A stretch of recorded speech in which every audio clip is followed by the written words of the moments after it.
Hi, I'm Sam, and today I am with Holden Riot and iCam. Hello. Hey, So, how's it going, guys? so with you two being streamers, Holden, how has that been going with your personal life? How has it affected it? So, unfortunately, I haven't had the opportunity to stream full time. It's not yet. I currently do it as a hobby, just on in the afternoons, evenings. Trying to work towards like putting more, YouTube content out there, um, to try to grow in followers and kind of, point them to my pages that I'm streaming on. Um, I know Cam has a lot more experience in that realm and doing the full time streaming. So Cam, I wanted to give you an opportunity, and that's why I wanted to have you jump on this because obviously I do kind of the part time, whereas iCam does the full time. Yeah. So, iCam, how does it Uh, affect your personal life? it really, when you're part time, it kind of consumes you because you have to put a lot into this. But going full time, I have a set schedule typically, so I can kind of juggle things a little easier. But if, it just depends on how much time I put into a certain day. Usually, I grind a lot, so 8 to 12 hours per day. I mean, I've made a lot of friends. My personal life isn't really affected being full time because this is my full time income. I have a set schedule, like a job, so it's not too bad. I have a lot more time freedom. This is the beauty of it. Yeah, I imagine Yeah, being full that is time awesome. definitely has some better Yeah. time restraints. As you've been going through, what was it like closer to the beginning of your careers? Are you going first, Uh, Holden? yeah, sure. Okay. For me, it was I found like the branding and identity, like coming up with your name and getting your whether it's your logo, your kind of your pages established, had seemed to help a lot.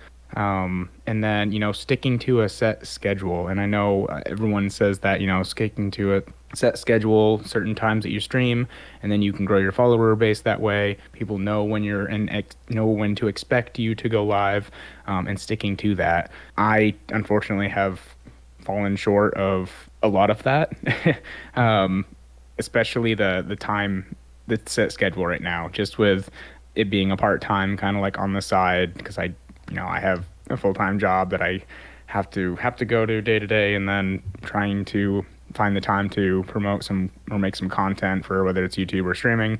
Um, it's it's a juggle, right? So I that would be one thing that I would say. But it's hard to find sometimes that time, as Cam said, where sometimes you have more time if it's a full time job. And iCam, the same question. During the beginning, well, I was working full time at AT&T, 50 hours a week usually.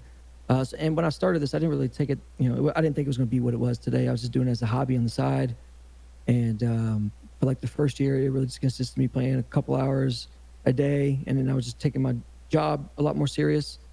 And then as I started getting a following and a community going, I started to see the potential that I had.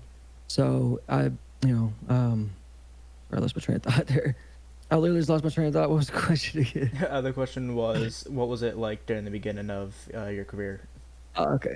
Yeah, yeah. So it got really tiring juggling this between my job and in the the stream because here I am working 50 hours a week, and then I'm streaming about 50 hours a week. So it's really takes a toll on your health.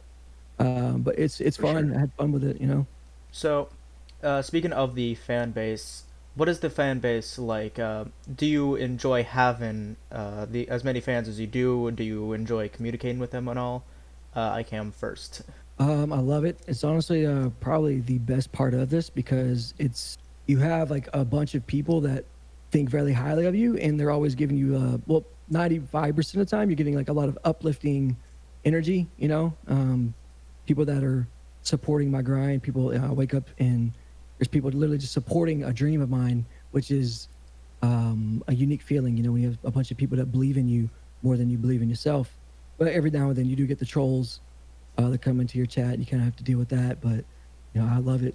The only I would say the challenge of it is really reciprocating the love to the point that everybody deserves. Like you don't want everybody to feel like they're just a number. But as you grow, it gets harder to spread the love the way that they deserve to be shown. But I love it. It's a unique feeling. And Holden, same question. Yep, I gotta completely agree with Cam.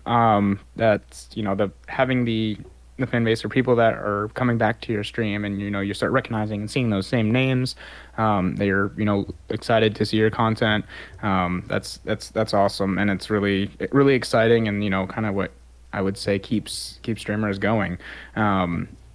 Even if it's one or two viewers, or if it's hundreds of viewers, you need to be communicating with your viewers and your chat, as if it was hundreds and thousands of viewers, even if it's just a couple, because that's what's going to keep them coming back and keeps the viewers engaged.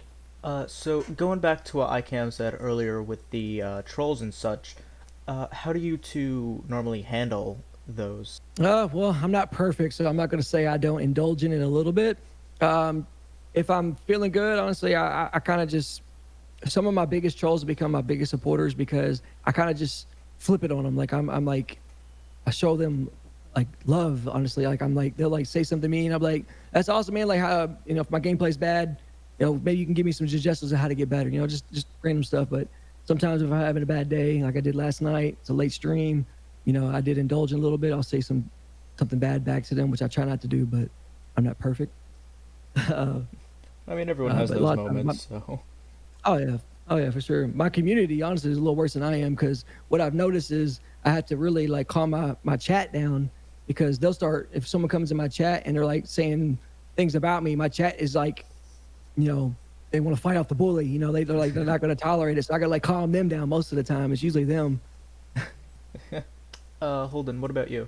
Yeah. So with the trolls, I mean, I've had a fair amount of trolls lately, just because my viewership has been kind of in the tank. If I'm being perfectly honest, just because of not haven't been on that set schedule the past couple months. But when I am streaming, yeah, I often do get those trolls that come in, and whether they're just talking crap or saying inappropriate things in chat. I'll usually do what Cam says, and just be like, hey, I appreciate that, have a great day, and hope you're having a great day. Just kind of totally flipping it, brushing it off, right? But if it continues, then having, whether it's myself or Unmod, temporarily ban them from the chat is what I typically do, because my rules, at least my chat, and every streamer has their certain set of chat rules and kind of obligations, if you will. If it's continuing, then they can get the ban hammer, and if that should be expected if it's blatantly obvious when they're joining the channel and joining the chat. Yeah, you always gotta follow the rules when you're joining a streamer. Normally, if they have select rules, it's better to follow them than to go against quickly. Mm-hmm. Yeah. Usually pretty easy rules though. So, what kind of things do you two normally do on your streams and such? Holden first. Yep. I do a little bit of. I'm a variety streamer. I don't typically just play a handful of games. It's kind of lately it's been kind of whatever I want to play, which is probably not the best approach. But I recently got into virtual reality VR. So I started streaming with the HP Reverb G2 and making YouTube videos and content, which actually started to spike some opportunities for reviewing products on Amazon. So I started doing some of that, making YouTube video reviews as well as Amazon reviews, getting sent products from a couple different organizations. Different microphones and streamer setups. So that's been fun. So I recently kind of shifted gears to YouTube and YouTube Live. I previously streamed on Mixer, then went to Facebook, and then now I'm kind of bouncing between Twitch and YouTube currently.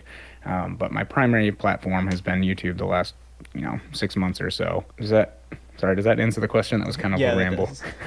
Okay, awesome. That's perfectly fine. And ICAM, the same question for you. What kind of content do you like to make? Well, so when I started streaming, it was originally just a Battle Royale Call of Duty. So, and what I've noticed is people typically like to watch VR games. So that's been what I've primarily focused on is, Warzone's the hot topic right now. So 90% of the time you'll see me playing Warzone. And one of the unfortunate things that I've seen with Facebook gaming is they don't really reward variety streaming. There's an algorithm that nobody can seem to figure out, but apparently playing the same game is how you build those algorithms up and build your following. What I'll probably do, honestly, is make primarily stream on Facebook gaming, and then like maybe once or twice a week do YouTube or Twitch, to kind of build a following on another platform so that I can play other games. That's kind of my problem right now is I play a lot of BR, like mostly just Warzone. But I do, obviously giveaways, things like that. And sometimes like if I'm out and about, I can go live from, my mobile phone. And I like doing that. There's been times where like I'll go shopping or something and, I can go stream from my phone and, kind of build that relationship with my community other than just going live from my video game. Thank you. One final question. Do you have anything to say to anyone that would be trying to start streaming or doing YouTube? Like, do you have any advice? Okay, I'll let you go first on this one. So some advice. There's a million different things I could say, but I would say one thing that I think I did right is I went in with this with no intentions other than just to have a hobby. I already really enjoy video games. I played video games my whole life, so I had to set up because I already had the setup. I didn't have to invest any crazy money at first, but I just started doing it as a hobby and I started building a following. If I had no viewers, if I wasn't making any money from it, I wasn't disappointed because that was never my intention. So I would say go in this with no intentions, just have fun with it. As you grow, just, and if you want to take this thing to the next level, it's really important to be as engaged and enthusiastic with your viewers and your followers as possible. Get them involved as much as you can. You have a very short window span to keep their attention. So if someone new comes into your chat and you're not acknowledging that they're in there, they're just going to leave. So yeah, that's sort of my beginner's advice for anybody that wants to become a streamer. And any advice do you have, Holden? Yeah, for me, I would say, definitely being consistent is a big one. And as Cam said, you got to have fun with it, right? Going into it with no necessarily intentions of becoming famous full-time streamer and doing it as a hobby is something you personally just enjoy doing. You're going to be successful at it regardless of how big you grow because you're enjoying doing it and it's something that's fun. So being consistent, having, like I said, schedule, building your social media, whether, you post some content when you're going live on Instagram, doing clip highlights from your streams and highlighting that on YouTube. That's something that I feel like all streamers can potentially grow and be better at as well. That helps you, grow your following, and it promotes your work when you're offline, even when you're offline, and that's huge. So kind of harnessing the power of YouTube, and again, that takes time as well. So it's one of those that you kind of pick your games wisely and play the long game. So you got to be in it for the long run, not the short run. Yeah, you gotta have heart into it.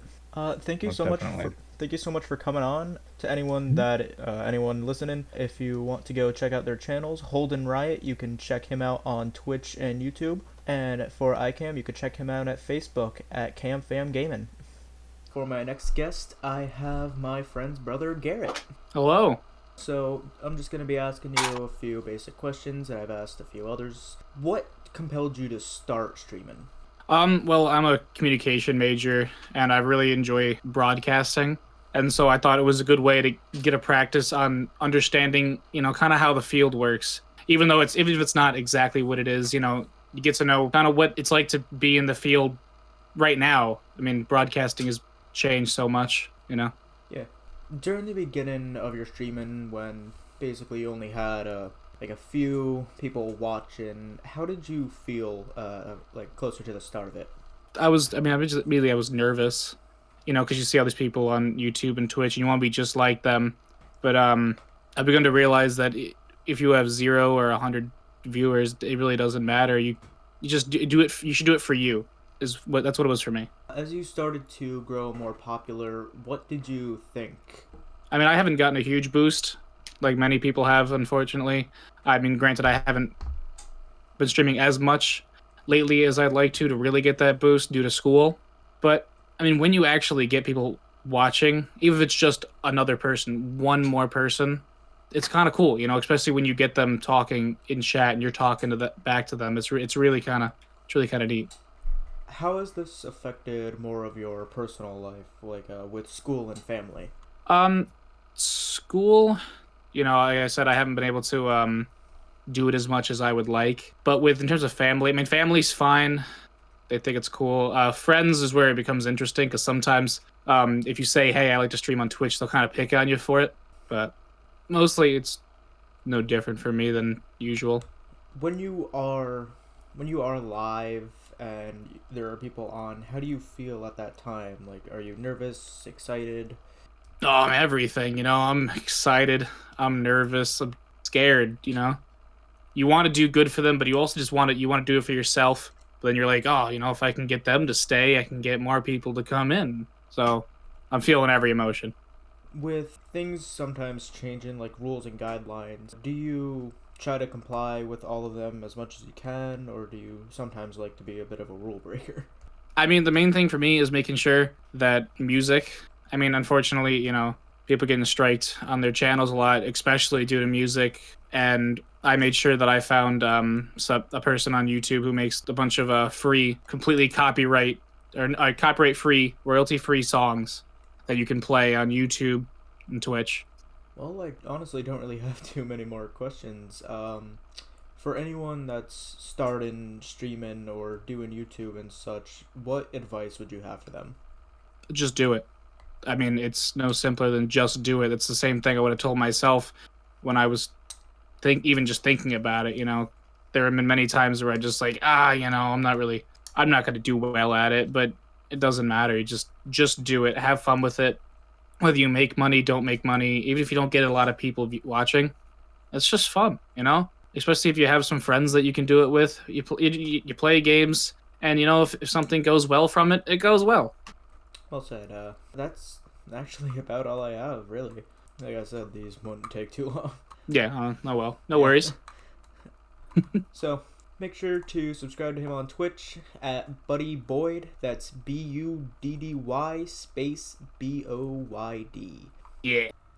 For my next guest, I have Luminance Music, aka Debbie. Hello. So, what compelled you to start? When I first started streaming, I started out in video games. I was playing World of Warcraft with my friends, and this was, oh gosh, back in like 2012, I want to say, maybe earlier. I decided to just make a Twitch and start streaming gaming with my friends. So, as you started to grow more and started gaining more in popularity, how did you feel with that? I didn't actually start taking streaming seriously until I would say a couple years ago. Before that, it was just for fun. I would stream every once in a while, and I just figured I'd try to have some kind of consistency in streaming. Compared to the other bigger streamers, I'm nowhere near their caliber, but I try to stream once a week now, and consistency has been key in the channel growing steadily because your viewers know like when to tune in when you're going to be live, and that's a huge part of growing a channel. I think it's great that a lot of people are starting to notice, and it's been fun. You said you started with gaming, but you switched over to music recently, you said earlier. What made you make that change? So I had a career in esports. Actually, I still have a career in esports somewhat. And I was part of Overwatch League back in 2019, Overwatch League Season 2. And I was a manager of Los Angeles Valiant. And, just gaming just really like took over my life. And the pandemic happened. And so I kind of rekindled my love for music, especially trance music, and pretty much dedicated my life now in music production and DJing to share my music with everyone. As you started to do the switch and as you started to get more popular, how did it affect your more personal life? I don't have a personal life anymore. No. Well, so social media in general, and that includes Twitter, Instagram, Twitch included, you think about it a lot more in your daily life. You tend to think about your audience, your viewers, and the people that you're affecting, the people that you're essentially entertaining. And creating content for that via other avenues of social media is constantly on my mind. And I guess in that sense, it has affected my personal life. Whereas before, I would just kind of do whatever and, focus on whatever I wanted to do. But now it's like, oh, this would make great content. Or I would be listening to a song. I'm like, oh, this would be great on my set. And, I think my listeners would really enjoy it. So it kind of, I don't know, it just kind of like creeps in unknowingly. I didn't really set out to do this, but it just happens. With your friends that you were gaming with earlier, do you still have contact with them? Like, do you still play games with them occasionally? Yes, I still play games with them. Music really does kind of take over your life, especially production, because it is very time consuming process. And same with DJing, listening to hundreds of songs, picking out songs for your set and whatnot. So that has kind of affected my social life in a sense, but I still talk to them every day. We message each other, we send each other memes, and yeah, and we still play. I still make time to play with them. With your friends, I was wondering if they got you into streaming when you started doing games, if it was because of them, part of which you started streaming. Oh, okay. We weren't really streamers. We were kind of streaming because, okay, this was pre-Discord. I think we were still using Skype or Ventrilo or something, and there was really no way to really have somebody watch you play. And so basically, it was just between the friends that we have amongst us that we just kind of wanted them to watch us play or how we play. I just have one last question, really. For new upcoming streamers, what advice would you have for them? For upcoming streamers, I would advise not going for what is popular. And that's not to say don't go for things that aren't popular, but don't expect. Okay, say a new game came out. Don't play it just to play it. Play it because you love to play it, and think that that's going to get you clicks and whatnot. Because there are other bigger streamers that are also going to be playing the same game. So really think about what will set you apart from other streamers and make it about you. Make it unique and personal. And people will see that and they will come to your channel. They'll gravitate to that. So you should always, number one, be true to yourself. It sounds really cliche, but it's really true. Make it yours. Make your stream yours. Don't copy other people. There's so many people out there that just kind of copy popular streamers, and some might stick, some might not, and they get in this downward spiral of what am I doing wrong? And it's like, hey, you're unique, as it is. So make your stream about you. That's a really long-winded way to say it, but yeah, Fine, be unique. Actually, I think this might be a good question. I had forgotten to ask a few others, but how has the quarantine actually affected your streaming schedule? Quarantine has been great for my schedule. Because everyone is pretty much at home. You can work around it, and I highly suggest if you want to start streaming, now is a really good time to get into it. And with everyone home, not being able to go to the movies and such, just easy to pick up a Twitch. Yeah, exactly. Thank you so much for coming on. Once again, this was Luminance Music. You can find her on Twitch. She streams, I believe you said, was on Saturdays you stream? Yeah. Every Saturday night at 8 p.m. Pacific Standard Time. So for our next guest, we have here Dust Bunny. Hello. So, when you first started to become a streamer, what compelled you to become one? Well, originally it was, so I grew up in Texas my entire life, and I more recently in the past, when I say recently, last couple of years, I moved up to New York to be with my girlfriend and her family and stuff. And it originally started as a way that me and you may have seen him around. If not, I think you may have talked to him already. Mad Dog. We were friends. We were friends in high school and stuff. We'd do cosplays, things together, and Comic Cons and stuff like that. It was a way that we could just hang out and play games together. And it started as a YouTube thing, and then we realized, streaming and talking with people, and it was way more engaging to have, like a live audience, and people could give us feedback while we're playing, and it just sort of evolved from there. That's one of the most descriptive beginnings I've been told so far. So, in the earlier stages, when you were getting more of a fan base, how did that make you feel?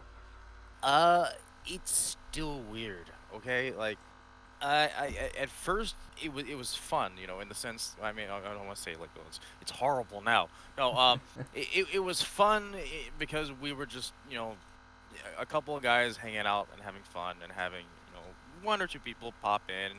Hello, how are you doing? That's a game I like too. Um, and then we started. And I don't want to make this sound like, like we're huge YouTubers, we're big. No, but started getting people that would just keep coming back. And I'm like, why do you keep coming back to watch me? And they're like, well, you're funny, you're entertaining, I laugh when I'm watching you. You're cool to talk to, and I'm like, this is kind of surreal. This is odd. But if you think of it, other than just people watching you and talking to you, in a way, you're kind of just making friends. This is just finding people with similar objects and ideas that they also enjoy, other just hobbies, and a way to reach out to them, and then form a bond that way. So, as you started getting more popular and such, did you start streaming more or did you start doing a bit less? Did it like slow down? You see, if you talk to some people, they'll say that you need to set a schedule. You need to be extremely optimal with your time sync and how much time you're putting into it. If you ever talk to like Magic Carl or something, they'll say like, no, you need to do like once or twice a day. You need to have set times. Don't go beyond those times. Don't stream too much. That kind of thing.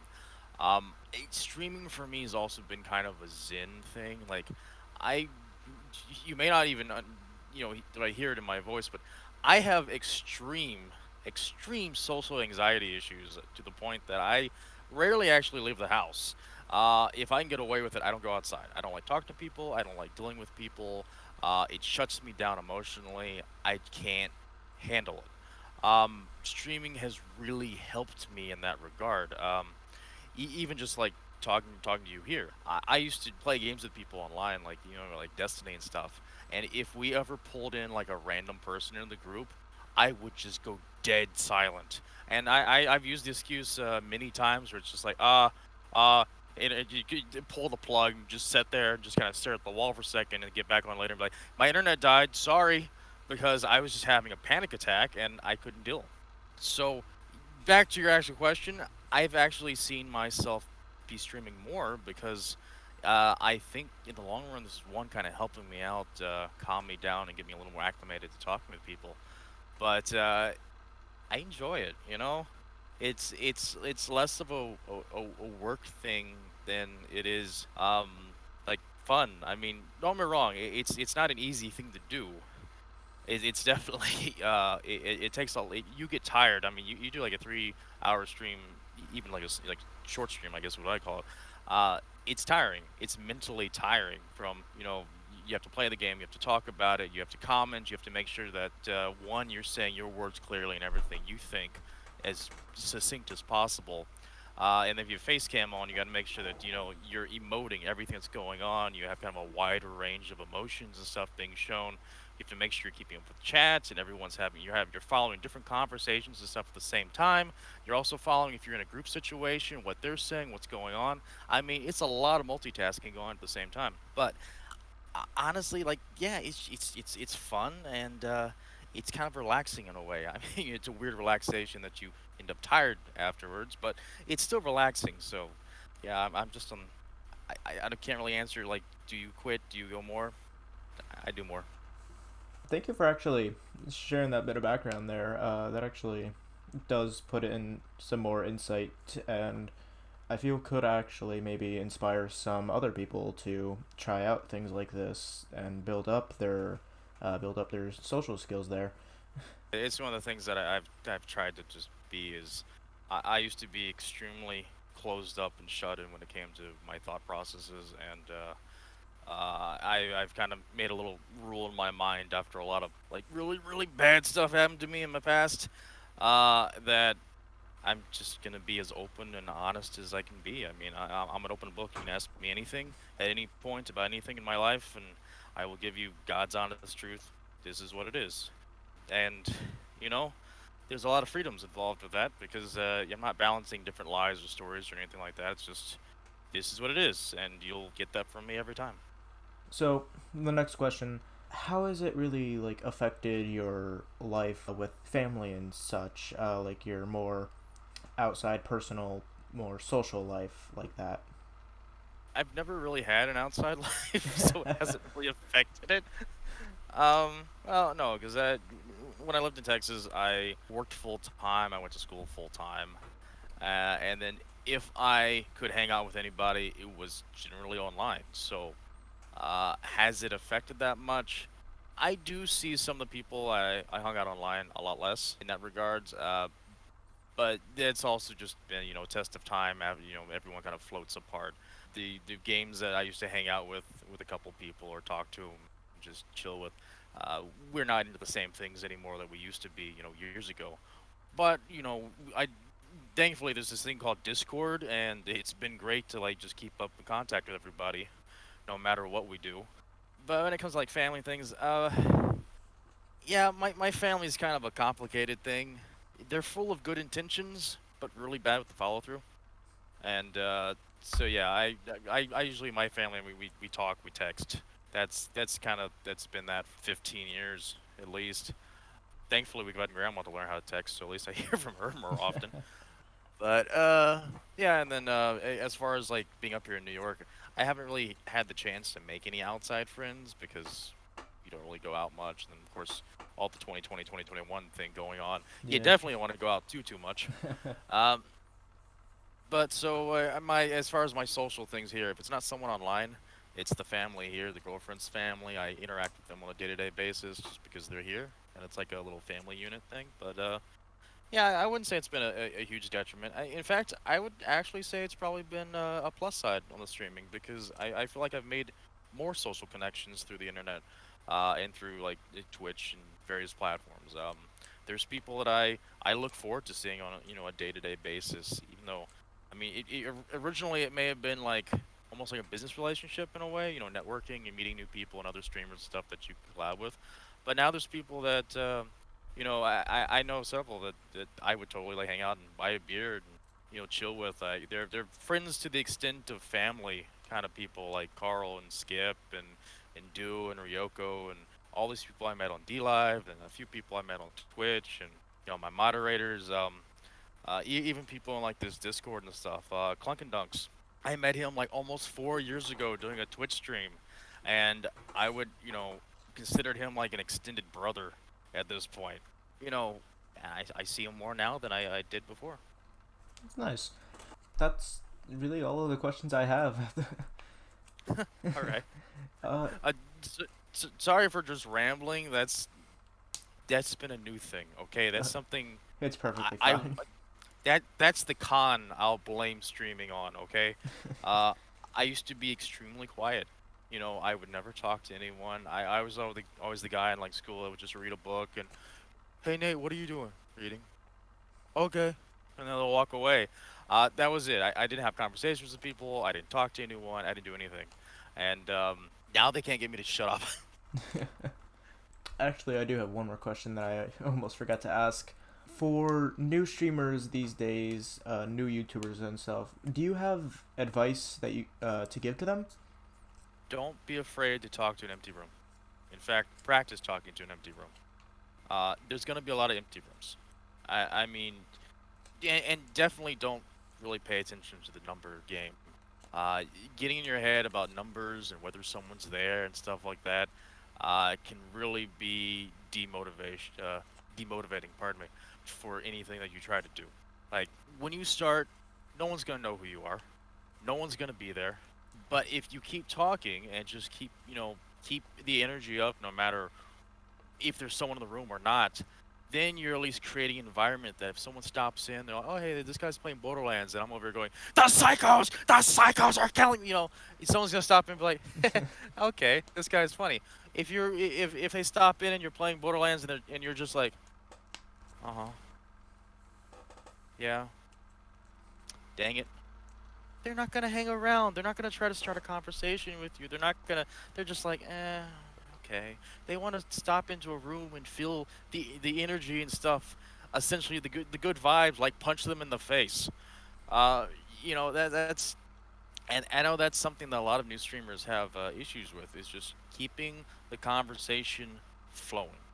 And it's possibly why I ended up talking a lot about like life and interest and world topics and things. I mean, I try not to go too into like taboo things like political and stuff like that, though I do kind of get in that subject sometimes if people, get me into a conversation with it. But you know, for the most part, like just talk. You know, you compare things that are happening in the game to things that you know. Try to make a couple like pop culture references. Don't go crazy with it, but you know, like at least take a little bit in about the world that you're trying to be a part of, and then be able to like help portray it as you go. Because it's it's tough. In fact, I mean, if someone were to ask me now, like, hey, you think I should do YouTube? I'll just be no, don't waste your time with YouTube. YouTube is in an entirely different place from where it was even like 5 years ago. 5 years ago, it was easier for new people to get started and to do something and maybe make something out of it. But now the entryways have been raised to the point of one, it's almost impossible to be seen.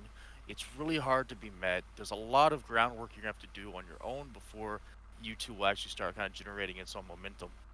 And that's everything from new laws to policy changes to them trying to combat like bots and people and stolen accounts. I mean, it used to be 10,000 views, you're a partner, you're getting ad revenue.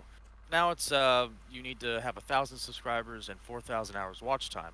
But it's a little darker than even that within a 6 month period. By the way, 4,000 hours.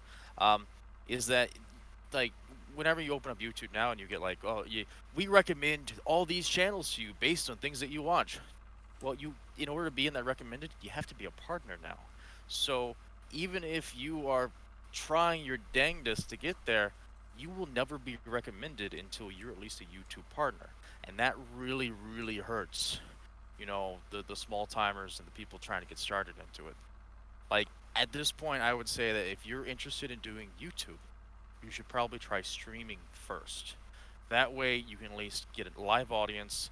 You can get your personality out there. You can try to pull people in, and then once you have people who want to watch your content because of whatever you're doing with it, then you can try doing YouTube and actually keeping people there.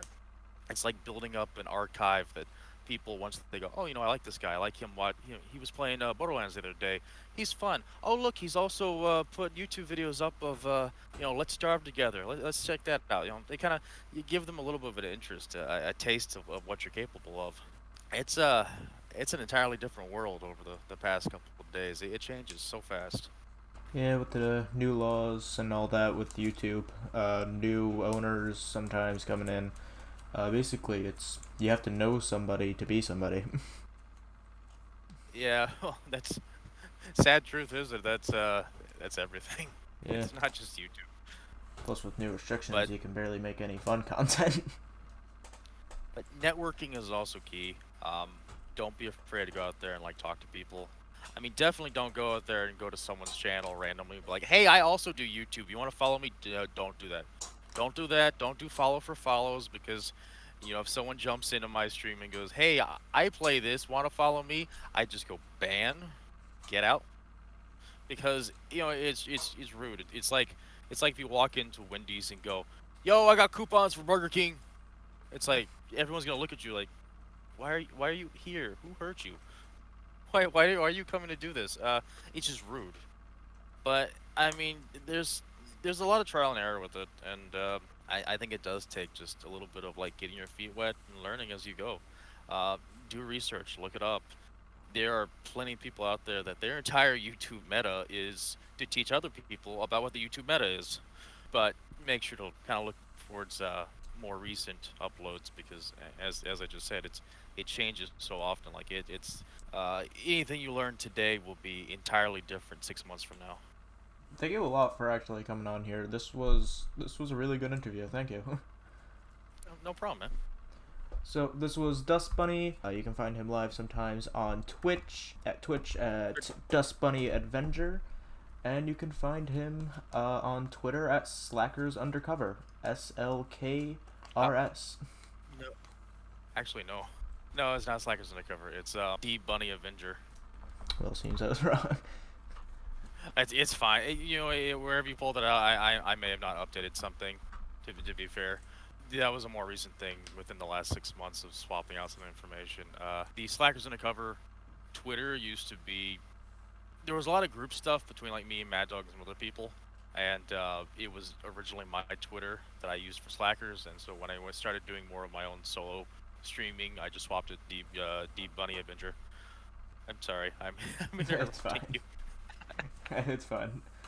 So you can find him on Twitch once again at Dust Buddy Avenger, and you can find him on Twitter at D Bunny Avenger, I believe you said. Yes, sir. Once again, thank you for. For my next guest, I have the Dark Somnium, aka Ronnie. Hello. So, before you started the channel, what caused you to start it? So back then, this is like 2016. I enjoyed listening to other channels, like Mr. Creepypasta and stuff, while I was working, and I've always enjoyed writing music, and I wanted to figure out how what I could do to get my music, I guess, out there more. So I thought that if I was to make, well, actually, at the time I noticed that everyone pretty much uses the same songs. So I thought maybe I could approach some of the channels and offer to write them some custom music. I did that. I messaged pretty much all the channels that were doing stories at the time. Only like one person replied, and they thought it would be a cool idea if I wrote them like a piano intro. So I did, but then I sent it off to him, and he didn't respond to that. So I guess he didn't like it. But at that point, I figured that I could just make my own channel and then make theme music for all of the stories that I read. And that's pretty much how I started. That's actually quite an interesting start. Oh, thank you. Yeah, I had part of the same experience with Message and others. Oh, really? Yeah, trying to do these interviews, I had messaged quite a few different channels and such. Either didn't get a respond back, or they said yes and then didn't answer after that. Yeah. Yeah. So, when you started and you started to grow more of a fan base, how did you feel as more subscribers started to come in?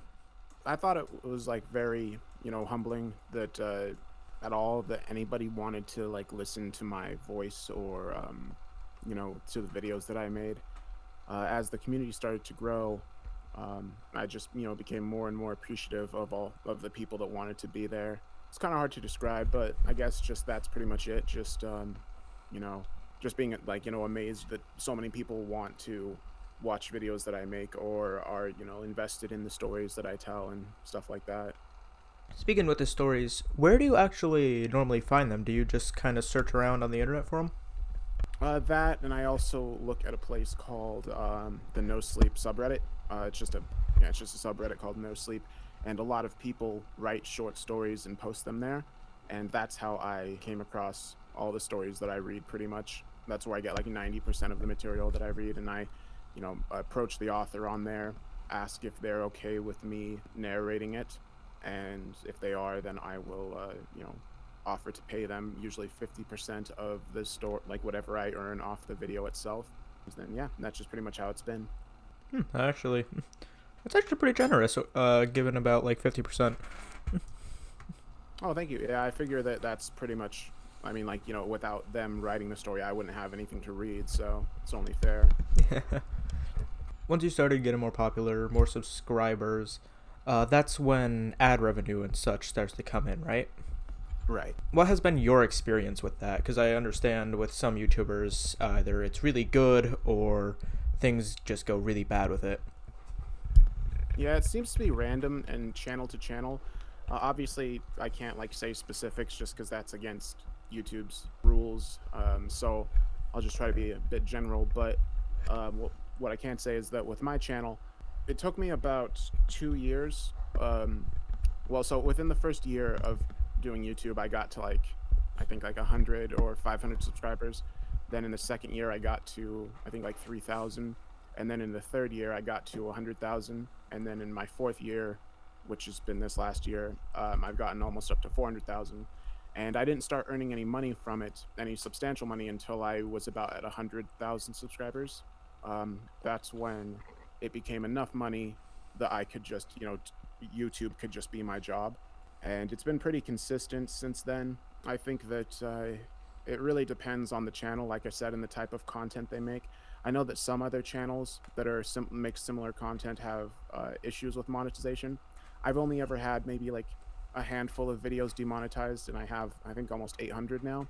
I think I get most. I've had like 5 videos demonetized, and normally that's because there's like swearing in the title, and I don't really care to censor the title. Sometimes I will, but I don't really care to do it. So sometimes just because they're swearing in the title, it'll get the video demonetized. But that's the only issue I've ever had with it. I don't know if that's because YouTube knows that my channel is just fictional stories or what, but yeah, I've never really had too much of an issue with like being demonetized or anything like that. Because sometimes demonetization happens randomly. Yeah. So, in more recent years, when you said that this started to become more of a full-time job, what did you do before then, when it was just bringing in like a minimal amount of money? I had a few jobs when I first started doing YouTube just as like a hobby. I was working for this company that did like web hosting, stuff like that. And then I was doing a job. I was working as a mailman for, actually, the last job I had before YouTube became my full-time job was working as a mailman. So pretty much just that, and then once I'd get off work, I would come home and work on videos, and that was what I would do in like, my off time when I wanted to relax. Nice, nice. Oh, Closer no to the problem. beginning and in the middle, as you started to gain more popularity, how did this start to affect your more personal life, like with friends and family? In the beginning, not too many of I didn't really tell many of my friends and family about my channel just because I thought it would be kind of weird if I tried to explain to them that I read horror stories, because I mean, they are scary stories. So while most of the time they're not, like inappropriate, sometimes they are.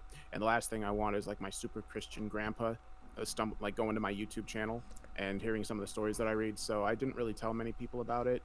But since it's become my job, I am more open to like, my friends and family knowing about it, and they are pretty interested in it. They don't, as far as I know, not many of them just sit around and listen to my videos, but it hasn't really ever had like a negative effect. The channel is how I met my girlfriend, who also does narrations now. Ah, she does. What channel does she have? Her channel's called Romnex. She normally does like the female voices in my stories. So you two sometimes do collabs since, well, you're dating. Yeah. She normally, like, if there's like a female character in a story, I'll normally have her do the voices for that, just because it's easier than, me trying to do the voice. Yes. So those are those are pretty much most of the questions I have. I just have one more really. For anyone that is starting YouTube or anything like that, what advice would you have for them? So my nephew actually has asked me a few times, like, what he would need to do if he wanted to start a YouTube channel, and I know that I guess that's something that a lot more people want to do these days. And I would say the only thing to keep in mind is that it takes a long time to grow an audience, no matter what you're doing, unless it's an extremely like niche thing that a lot of people want but nobody makes videos about. It'll take you a while to get into it, because most likely whatever type of video you want to make, there's probably already people that make those kinds of videos, and so the people that are interested in those already have channels that they're going to go to watch that. So even if your video shows up to them, they might not watch it. And so it just takes time to get integrated into a community. And if you don't see the results you want right away, it's easy to get discouraged and want to give up. But I would say just try to keep in mind that it takes time, and that as long as you're doing it for fun, it will like you'll find your audience eventually. I'd say that's like the number one thing to remember is just to try to keep it fun, like keep your reasoning for doing it because you enjoy it, not because like you're trying to make money or you're trying to be like YouTube famous or something, because while those things are definitely possible, it takes a long time, and by the time it happens you might not even care about it anymore. So as long as you're doing it for fun, then you'll be fine. Yeah, I feel that people who are more passionate with their channels and their careers are actually, like, their content's normally a lot better than people who just do it for money or views. Well, I think that's like just because they have different reasonings, for why they make videos. They make videos that they're interested in seeing themselves. If they were somebody who, if they weren't, the person making it, would they want to watch it? Whereas people that tend to just think like you, that would get a lot of views or get a lot of money, and they don't really might not care about the topic itself. If that makes sense. Yeah, it does. That's all I have, actually, so thank you so much for coming on. Yeah, no problem. It was fun to talk to you, and I'm happy to answer the questions. So, once again, you can find him on YouTube at The Dark Somnium. That is SOMNIUM for anyone who wants the spelling. And that's it.